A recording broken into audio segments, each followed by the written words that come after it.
안녕하십니까. M투자그룹 송팀장입니다. 오늘 간밤 잘 주무셨길 바라면서요. 오늘 하루도 투자에 잘 도움되시는 정보 알려드리기 위해 노력하겠습니다. 빠르게 듣고 싶으신 분은 1.2배속으로 시청하시면 되겠습니다. 그럼 오늘 주요 이슈 제목으로 경기 침체에 이 선물 옵션 만기의 공포라는 것으로 시작하겠습니다. 일단 거시경제 주요 뉴스 몇 개 좀 살펴볼게요. 어제 말씀드린 대로 유로존 위기 재현될까봐 이제 유럽 중앙은행에서 조치를 취했다. 그래서 남유럽 금리 급등에 신규 채권 매입을 예고했다라는 게 이제 재택 뉴스로 나왔고요. 스위스 중앙은행에서 깜짝 금리 인상을 하였습니다. 스위스 프랑은 좀 안전자산 역할을 하는 편인데 이런 스위스도 깜짝 금리 인상을 했죠. 그리고 영국은행도 기준금리를 이제 25bp 인상했는데 이거밖에 못 올렸냐 라는 분석이 나왔습니다. 지금 영국은행과 연준의 기준금리가 같습니다. 그리고 미국의 지표가 좀 좋지 않게 나왔어요. 필라델피아 연준 여는 제조업 지수가 마이너스 3.3%로 나왔고, 그다음 5월 신규 주택 착공 건수가 전월 대비 14% 하락, 13개월치 최저 이렇게 나왔고, 그래서 뉴욕 증시가 다우지수 3만선이 붕괴됐습니다. 작년 1월 이후 17개월 만이고, 나스닥 지수는 4% 하락하였습니다. 그리고 애틀랜타 연준에서 2분기 GDP를 0%로 추정하는 보고서를 발표하였습니다. 그리고 미국 주택담보대출 금리가 2008년 이후 최고치를 경신했고요. 그리고 어제 푸틴이 조만간 핵전쟁을 불가피하다라는 발언을 했다고 하네요. 가짜뉴스라는 얘기도 있습니다. 근데 이 부분이 전체적 시장에 영향을 끼쳤다고 볼 수 있고요. 일본도 무역 적자. 그리고 중국은 미국의 국채를 계속 줄여가고 있다. 이 부분에 대해서는 밑에서 제가 설명드리도록 하겠습니다. 그리고 다른 기타 뉴스도 조금 중요하지만 시간 관계상 넘어가도록 하겠고요. 암호화폐 헤지펀드도 파산설 나오고 있죠. 암호화폐도 지금 저번에도 말씀드렸지만 굉장한 위기입니다. 그래서 전체적으로 파란불이고요. 세부적으로 보면은 골드, 금 캐는 회사 그나마 상승했고, 헬스케어가 버텼고, P&G, 월마트 이런 회사들만 어느 정도 버틴 모습을 보여주고 있습니다. 공포 지수는 극단적 공포 유지하고 있고요. 조만간 전저점 깨지 않을까 하는데, 그래서 전반적으로 자본의 흐름을 보면 주식은 감소했죠. 필라델피아 반도체도 6% 하락했고, 국채금리 하락했습니다. 안전자산을 쏠렸고요. 금 가격도 상승했습니다. 달러가 하락했습니다. 그 달러가 채권으로 갔다는 걸 알 수 있죠. 그리고 비트코인도 큰 폭으로 빠졌고요.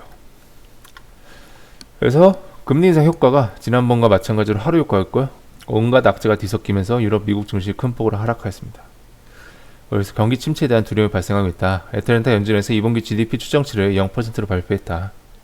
그래서 연준의 말과는 다르게 이제 경기 침체가 아니냐 두려움에 휩싸였고요.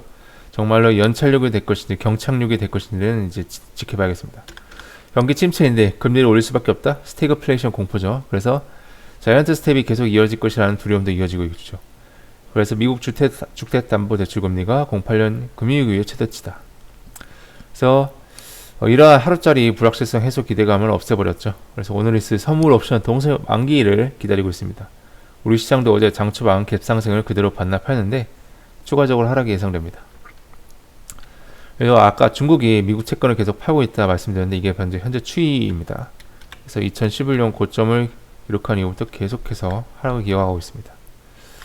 그리고 이거는 일본 10년 국채 금리가 갑자기 엄청나게 큰 폭으로 상승했죠. 물론 5월 일본 무역 적자가 발생했다는 것은 사실이고 이로 인한 영향도 있겠지만 중국이 미국 국채를 지속적으로 매도하고 있죠.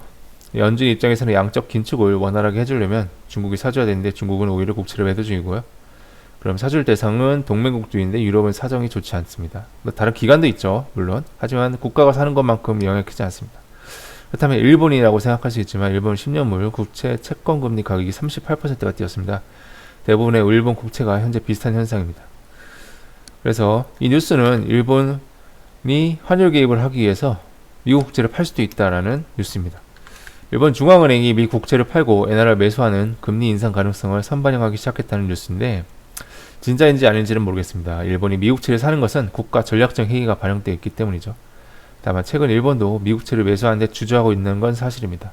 그래서 이런 성장률 0%대인 나라의 국채를 매수할 나라는 그렇게 많지는 않습니다. 그래서 언제가 될지는 모르겠지만 결국 미 연준이 인플레이션이 진정되는 시점에서 다시 한번 성장을 위해 카드를 쓸 날이 올 것이라는 게 많은 기관들의 분석입니다. 그래서 그리고 다음 주 월요일은 미국 증시는 휴장입니다. 그래서 긍정적인 마인드, 예측보다는 대응, 현금이 중요하다 명심하시고요. 시장은 예측 불가로 오늘 좀 보셔야겠습니다. 그리고 종목 기타 뉴스에서 특별한 건 없고 테슬라가 또 가격을 크게 올렸다. 특히 최대 6,000달러를 올렸다라는 소식. 그리고 정부 정책이 나왔다. 오늘의 일정으로는 미국 소물 옵션 만기 예정돼 있고요. 범한 퓨어스의 코스닥 신규 상장 예정이고 러시아 상트페테르부르크 경제 포럼이 개최 예정입니다. 푸틴의 발언을 좀 보셔야겠습니다. 다음 주 월요일 일정 미국 증시 휴장이고요. 그리고 비플라이 소프트라는 빅데이터 유통 회사가 코스닥 신규 상장 예정입니다. 네, 오늘도 공포가 가득한 하루인데요. 그래도 잘 버티시길 바라겠습니다. 자세한 기사 내용과 자료를 보고 싶으신 분은 아래 칼럼 주소를 넣어드릴 테니까 확인해 주시면 되겠습니다. 궁금하신 사항 있으면 댓글 남겨주시면 되겠습니다. 그럼 오늘도 성공 투자하시고 주말 잘 보내시길 바라겠습니다. 감사합니다.